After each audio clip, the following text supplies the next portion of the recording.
je prends la parole pour expliquer le sens de cette marche.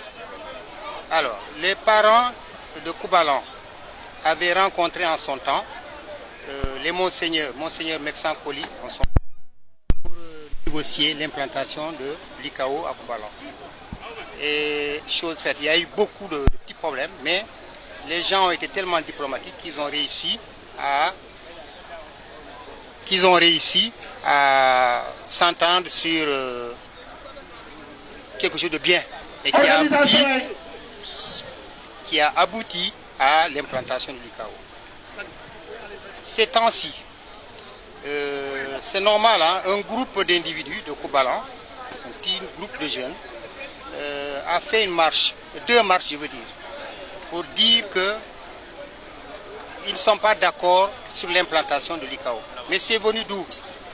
Les parents de Koubalan, les vieux de Koubalan, ont dit à l'église, on ne vous vend pas nos terres, mais on vous les cède pour que vous puissiez réaliser votre infrastructure.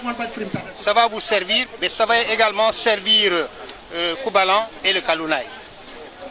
Quand ils ont fini de construire le bloc pédagogique, l'église s'est rappelée de ce propos.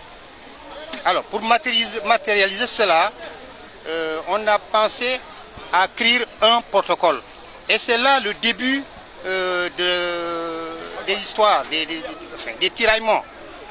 D'aucuns disent qu'ils n'étaient pas d'accord avec la proposition, le protocole qui a été fait par l'église. On leur a dit très bien, faites vos propositions. Ziguinchor, les ressortissants de Koubalan qui sont à Ziguinchor font leurs propositions également. Ceux de Dakar, de Ziguinchor, Bignona aussi ont fait des propositions. Au finish, on a fini par écrire un protocole consensuel. Il y a 11 familles propriétaires terriens qui ont cédé en fait les terres, je veux dire, et à qui on devait normalement s'adresser pour la signature de ce protocole.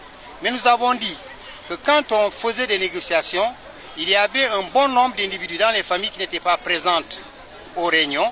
Donc il va falloir aller dans les maisons individuellement, lire le protocole, l'expliquer dans toutes les langues pour que tout le monde, que ce soit les femmes, les enfants, tout le monde soit imprégné de ce qu'on a dit par rapport à ce protocole.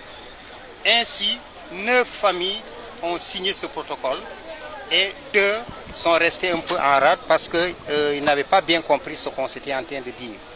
C'est à partir de ce moment que dans les familles où les gens ont déjà signé le protocole, les gens se sont soustraits pour constituer un petit bloc et dire maintenant, ce n'est pas un problème de protocole qui nous oppose à l'ICAO. Nous ne voulons plus de l'église à Koubalan. Nous ne voulons plus de l'ICAO à Koubalan.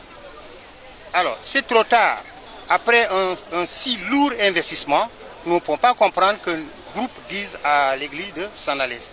Aujourd'hui, si on disait à Koubalan de restituer cette somme-là, je crois que Koubalan n'a pas au moins la possibilité de sortir dans les murs de 1 milliard. Et ils sont à 1,5 milliard d'investissement. Donc je crois que c'est trop tard. C'est ainsi que nous avons dit, si on continue à les laisser dire ce qu'ils sont en train de dire, ils penseront qu'ils auront raison, alors qu'en réalité, ils n'ont pas raison. Voilà, c'est pourquoi nous organisons cette marche. Alors vous sifflez la fin de la récréation? Voilà, effectivement, nous sifflons la fin de la récréation. Pourquoi? Parce que quand on posait la première pierre de cette université, c'était le Khalif des Kalounaï qui a posé la première pierre. C'est la raison pour laquelle c'est tout le Kalounaï qui est venu pour siffler la fin de la récréation.